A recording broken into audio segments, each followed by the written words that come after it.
Dog could have got clinked out. And guess what would have happened? And guess who would have got in trouble? Guess who wouldn't be sitting here recording this video? Guess who wouldn't be going to Tokyo, Japan?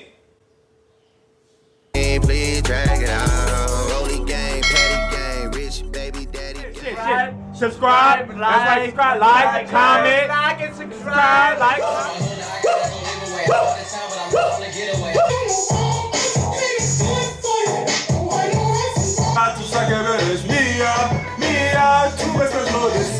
I'm gonna bring, I'm gonna inside. Bang, bang, bang. Dope baby, dope baby, dope baby.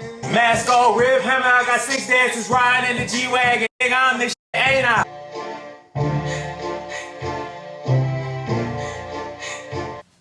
What we not about to do is we not about to do that.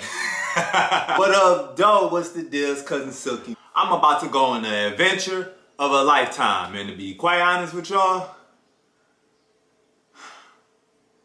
I'm scared, cuz. But it's kind of crazy how like things happen, because I really wasn't even planning on doing a video like this. This all kind of came about through a conversation that I had with my mom on Mother's Day. Shout out to Mom.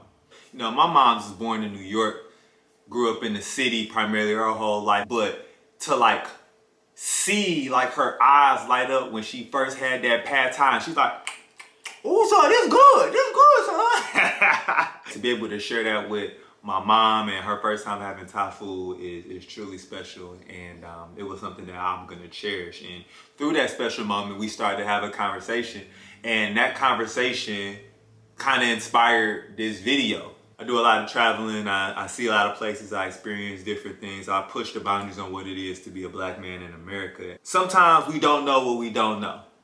And when we don't know what we don't know, we're left with this overwhelming sense of doubt. It takes over our mind, it controls our movement, it controls our thoughts. We essentially become victims to overthinking.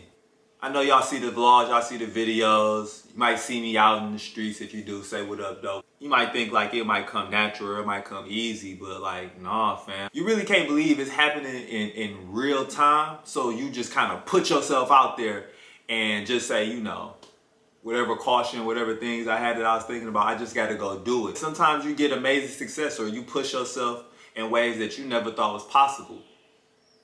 And then, well, then sometimes it just doesn't work. But that's life, right? You know, as long as we're able to live, to talk about it, to tell our story, then when we look back at it while we're laying on our deathbed, because let's face it, we're all gonna have that moment, that day where we're gonna have to transition. At least we can look back and say, we lived it all. Last year, I thought I was gonna have the best birthday of my life. That's how I treated it. And my dream destination, or the place that I'm going to tomorrow, was going to take place on my birthday. Everything was lined up. And, you know, the nigga fell in love, bro. I can put those things to the side for what I'm seeing as maybe the last girlfriend I'm ever had. Although things didn't work or go anywhere how how I had it planned, it is just a reminder that, you know, life sometimes throws you these curveballs. You don't expect them, and you kind of get caught off guard.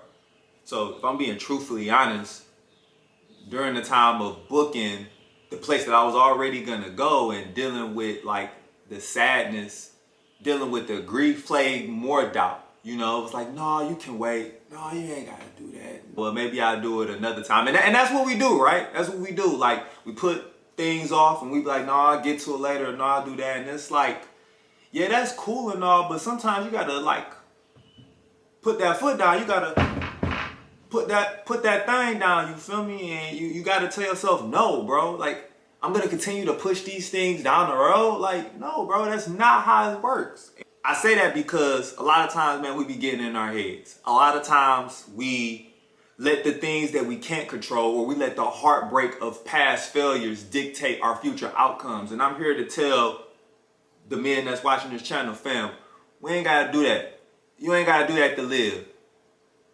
The world is bigger than a 5-block radius, you feel me? This channel is for black men. Black men from impoverished neighborhoods. I'm talking to you.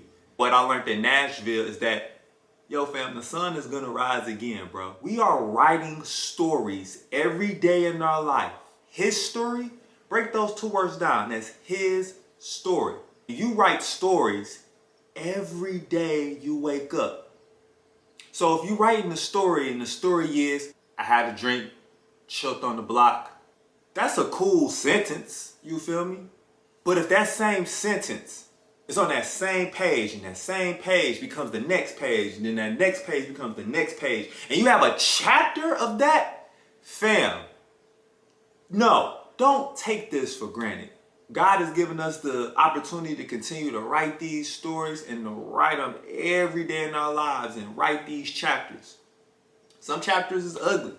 Some chapters don't feel the best to remember, to relive, to read.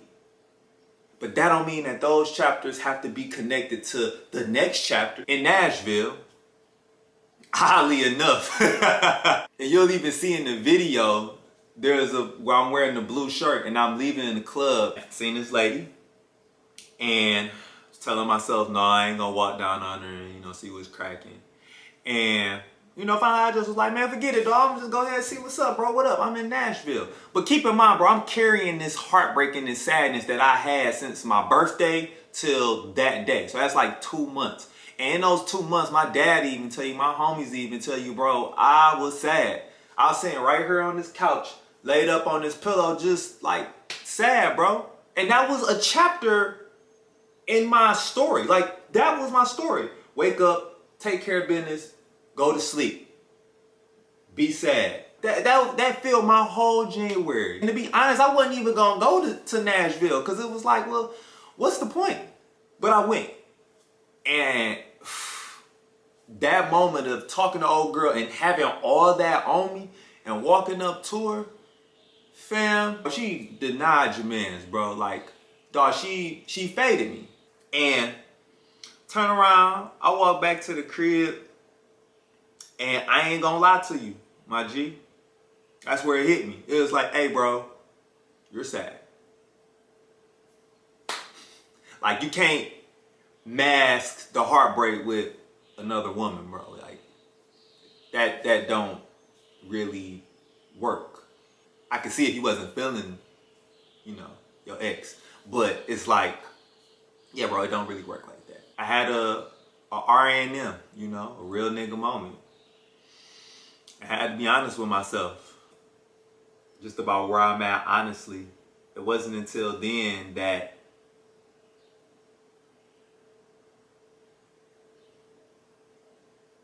I made the decision to finish that chapter. At the end of the day, if I continue to stay within that chapter in my story, I won't ever be able to write the next chapter, or the next chapter sound like the same chapter, It sounds like one of them books that you don't want to read when you in school because they talk about the same thing over and over again in different ways in the chapter. It's like, no, fam, I'm not about to do that. And when I came to that conclusion, I swear to God, I woke up the next day and, bro, it was like a weight was lifted off your boy. Like, the acceptance of it allowed me to be honest and real with myself. And I had the best time. I met some amazing people. You let Joy tell it. I was on some girls in New York, even though that was definitely not the case. I was really being wingman of the year. Even then, being in those type of situations with that weight lifted off me, I felt like people seen me different. People was like, hey, yo. It felt like that's why you gotta sit with it. That's why you gotta acknowledge it. Because if you run away from it, you ain't doing nothing but putting up a mask. I can't do that no more. I can't. God has been too good, blessed me with too much for me to sit there and just let that chapter just dictate my story. Take that time to go within, separate yourself from others, and really get that moment to sit with yourself, bro. Because if you can't sit with yourself, who gonna sit with you, my G? My experience as a black man, I'm hoping it's gonna help your experience as a black man to not only see the world, but see yourself, bro. Cause seeing the world and like doing fly stuff, owning your business or getting your dream job, it's all cool, but if you're not able to recognize how freaking amazing it is, then bro, you'll be 60, 70 wishing that you could have stopped and smelled the roses. You don't have to stop to smell shit.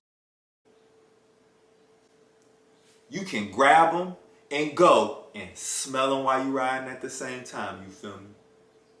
Things that, you've been asking God to bless you with. Because once you ask the big homie, it's already set. You just can't be blind to see it. Tap in. Get in touch with your vulnerability. Don't let what insecure people tell you a punk or, that you soft because you able to have a relationship with your vulnerability. Those who tell you that do not have a relationship with their vulnerability. And if you really look at it, those be the people who can't control their emotions. Bro, I'm from the East. Dog could have got cleaned out.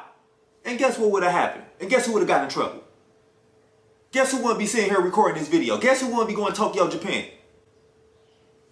So don't ever let somebody tell you that, being vulnerable means that you or you a punk. Nah, G. Actually, it's the other way around. Tap in with you. And I promise the rest will work itself out. We are going to Tokyo. We're going to explore the scene, all different scenes, fashion, gaming, anime, outside, all those things.